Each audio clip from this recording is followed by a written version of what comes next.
Guys, രാവിലെ തന്നെ എണീച്ച് ഭയങ്കര വിശപ്പ്. എണീറ്റപ്പോൾ തന്നെ നേരെ ഫ്രിഡ്ജ് തുറന്നു. ഫ്രിഡ്ജിൽ നമുക്ക് ഫ്രിഡ്ജിലൊന്നുമില്ല, ഇന്നലത്തെ പാഴായിട്ടുണ്ട്. അങ്ങനെ നേരെ ഫ്രിഡ്ജ് ചേഞ്ച് ചെയ്ത് ജിമ്മിൽ പോകണം. അങ്ങനെ ജിമ്മിൽ പോകാൻ വേണ്ടിയിട്ട് ഇതാണ് ജിമ്മ്.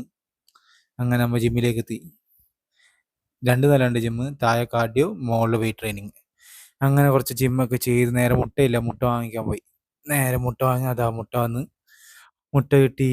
അങ്ങനെ മുട്ട കിട്ടി നേരെ റൂമിൽ പോയി. നേരെ എൻ്റെ ബ്രേക്ക്ഫാസ്റ്റ് കുടിച്ച് ബ്രേക്ക്ഫാസ്റ്റ് ഒക്കെ തീർത്ത് നേരെ ഓഫീസിലേക്ക് നടന്നിട്ടാണ് ഓഫീസിലേക്ക് പോലെ.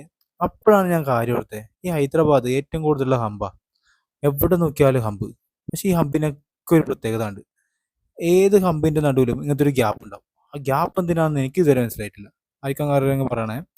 അങ്ങനെ ആ ഗ്യാപ്പ് നോക്കി നേരെ നടക്കുമ്പോൾ മുനിസിപ്പാലിറ്റിയുടെ വേസ്റ്റ് എടുക്കുന്നവരുണ്ടാവും.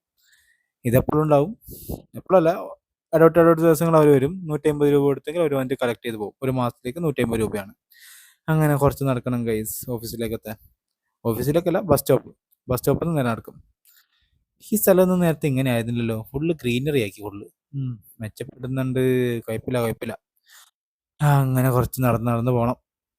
ഒരു 2-3-4 കിലോമീറ്റർ ഉണ്ട് നടക്കാൻ. അങ്ങനെ ഹൈദരാബാദിൽ ഇനി എന്തൊക്കെയോ പറയാനുണ്ട് ഗൈസ്. അപ്പൊ ഇനി നമുക്ക് മൊത്തം ഹൈദരാബാദ് ടോക്സിൽ കാണാം. അപ്പൊ ഇന്നത് ഇത്രേ ഉള്ളൂ, ബാക്കി നാളെ. Okay, bye.